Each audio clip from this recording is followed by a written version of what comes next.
Right now, Pittsburgh's best sports show is about to begin. Call us or tweet us. We've got things to talk about on the Ireland Contracting Nightly Sports Call, powered by FanDuel Sportsbook.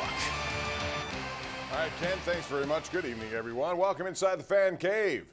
And here we are 3 weeks after the NFL season, and the Steelers are in first place in the AFC North. They also have COVID concerns this week. We have a lot to talk about. This is your place to talk right here every night on Pittsburgh CW. Bob Pompeani, joined tonight by Andrew Fillipponi of 93.7 The Fan, PM team, and also his national show on the weekend, the Pony Express on CBS Sports Radio.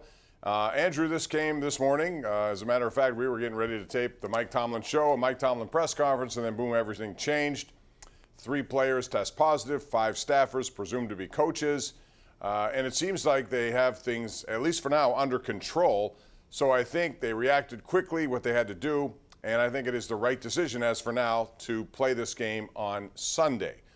Should it change, then they have to go to plan B. But I think they've done a pretty good job here, and I think the game should go on. You?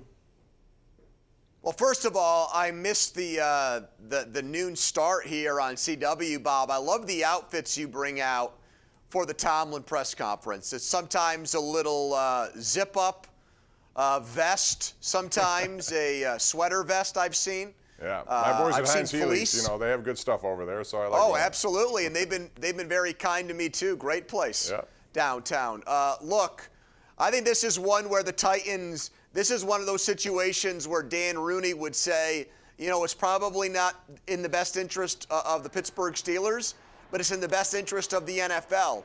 And that's the sacrifice I think the Titans are going to have to make on Sunday, Bob. If they can't get in their facility tomorrow, right away the Steelers are going to have an advantage in this game because they're going to be able to install a game plan and work things out, and Tennessee isn't. But you know what? Life isn't fair. And this COVID thing isn't fair, and it affects teams and sports differently. And I think for this Sunday, they should play the game, and I think the Steelers will have a huge advantage because of it. However, we've gone through an OTA, a mini camp, even part of training camp where there's been a virtual learning going on where there are playbook installation, game plans put into play. These guys have been hit a lot, and quite frankly, during the course of a regular on-field practice week, there's not a whole bunch of that going on anyway. So I can understand why the Steelers would have an advantage, although I think in this day and age, given the fact that they've used the Zoom to their advantage, like all teams have, that they should have everything pretty much ready to roll. Now, you can argue they're not going to be as sharp potentially as the Steelers early on, but you're right. That's the one.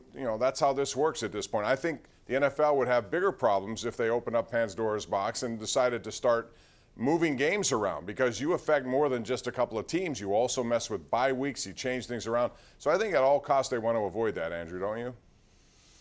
Yeah, and I think if you're Tennessee, why would you want to play on Tuesday? Because you'd hurt yourself for 2 weeks.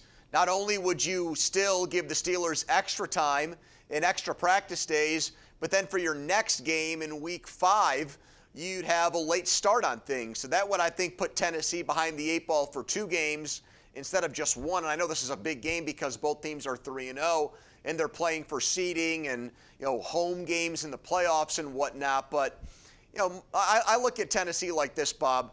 They're not a team that really is going to surprise you. We know who they are. To me, we've known their identity ever since Ryan Tannehill took over at quarterback and they started leaning on Derrick Henry. They're not going to really pull any fast ones on you. They're going to line up and they're going to try to run the ball right down your throat. And whether they had, 5 days to get ready for this game or 5 minutes, that's not going to change for Tennessee. Yeah, and they do run Henry a lot. He is the NFL's leading rusher once again, and they continue to do it even when they're stopped and they don't deviate. And the Steelers have been very good at stopping the run, so that should be an interesting matchup. Real quick, Andrew, I want to get your take on last night's game where Patrick Mahomes once again dominates Lamar Jackson. Jackson has been terrific against everyone in the NFL with the exception of Kansas City. That was quite a show to put on, and I was surprised, quite frankly. I thought Baltimore at home would have a better response. Now, that's 2 home games in, I believe, the last 4, counting last year when Tennessee beat them there. They got blown out at home at M&T Bank Stadium. Yeah, the Ravens aren't going to win the AFC and go to the Super Bowl because they, just like the Steelers throughout the years, Just like Pittsburgh had an issue with New England and could never beat them in a big game, I feel the same way about Baltimore's matchups against Kansas City. But, Bob, I don't think it's just related to the Chiefs. I mean, the Chiefs obviously are the highest scoring, most potent offense in the NFL for my money. But I think Baltimore's got a real problem when they don't get a head start and they don't get a lead. And whether they're playing the Chiefs or the Titans or the Chargers in the playoffs, it's the same. They're a very predictable team. They're basically Navy on steroids. They're one of the best run gimmick offenses we've ever seen, probably the best, but they panic. Bob, they got down very early in this game, and it was the playoffs all over again. It was deja vu. They went right to the pass, they abandoned the run, and they never got back in the game. And that's why I feel confident in saying that the Steelers will, worst-case scenario, split with the Ravens. And I think Pittsburgh poses a bigger threat to Kansas City than Baltimore. I agree with that. And, again, to your point, since Lamar Jackson was drafted in 2018, they have not come back from a halftime deficit. That's pretty amazing when you think of their record and what they've been able to do.